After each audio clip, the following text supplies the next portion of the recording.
आज बनवणार आहे आपण तुरीच्या सोल्याची आमटी। सोले घेतलेले आहेत इथं आणि ते तव्यावर भाजून घ्यायचे आहेत आपल्याला। सोले भाजल्यानंतर बाजूला काढून घ्यायचे आणि नंतर त्याच तव्यामध्ये आपल्याला लसूण, जिरे, हिरवी मिरची टाकून भाजून घ्यायचं आहे। भाजल्यानंतर ते वाटून घ्यायचं आहे। वाटून घेतल्यानंतर एका पातेल्यामध्ये 1 चमचा तेल टाकून त्यात मोहरी तडतडली की त्यात बारीक चिरलेला टोमॅटो टाकायचा आहे। टोमॅटो परतून झाला की त्यात चिमूटभर हळद टाकून घ्यायची।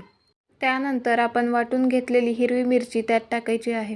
वाटण परतल्यानंतर त्यात गरम पाणी टाकून घ्यायचे आहे।